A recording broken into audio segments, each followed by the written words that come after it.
തന്നെ നമ്മൾ എടുക്കുന്നു. ഭാവിയിൽ ഇതെന്താണെന്ന് നമുക്ക് കാണാം. എന്താണ് താങ്കളുടെ അഭിപ്രായം? ഇപ്പം ഇദ്ദേഹത്തിനെ സംബന്ധിച്ചിടത്തോളം ഈ ഒരു സൈഡിൽ നമുക്കൊരു ചീത്തപ്പേരുണ്ടായി അല്ലെങ്കിൽ ഒരു പ്രശ്നമുണ്ടായി നിലനിൽപ്പില്ലാതെ വന്നു കഴിഞ്ഞാൽ എവിടെയെങ്കിലും കയറി ഒന്ന് പിടിക്കണം. ഞാനൊരു അവർണനായിട്ടുള്ള ഒരു സന്യാസിയാണ്.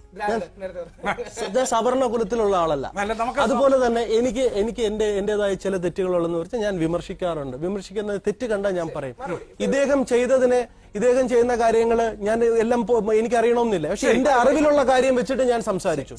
പിന്നെ സ്വന്തമായ ആരോപണങ്ങൾ ഉണ്ടാവുമ്പോൾ ഇതേപോലെ ജാതീയത, വംശീയത, അവൻ മുസ്ലിമാണ്, ഞാൻ അവർണനാണ്, ഞാൻ ദ്രാവിഡനാണെന്ന് പറയുന്നത് ഏറ്റവും ചീപ്പ് തന്ത്രമാണ്. ആലോചിച്ച് നോക്കൂ. സ്വന്തം ഐഡന്റിറ്റി പറഞ്ഞ് ജാതി പറഞ്ഞ് രക്ഷപ്പെടാൻ നോക്കുക.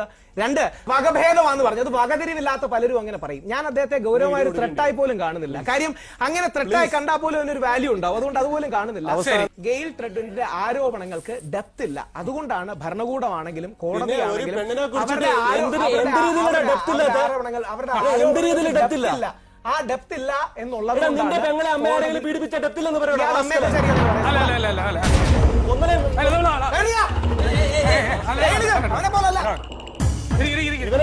വെച്ചിരിക്കാൻ പാടില്ല.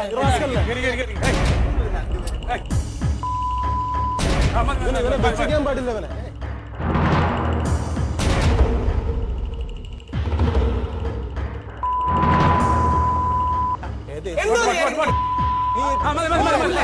ഞാൻ സന്യാസിയല്ല, എനിക്ക് ചൂടാവാം. ഞാൻ സാധാരണക്കാരനാ, നിന്നെ പോലെ കള്ള സന്യാസിയല്ല. ഭാവിയെടുത്ത് നാട്ടുകാരെ പറ്റിക്കാറുള്ള കഴിവാണ്. പറ്റിക്കുകയാണെങ്കിൽ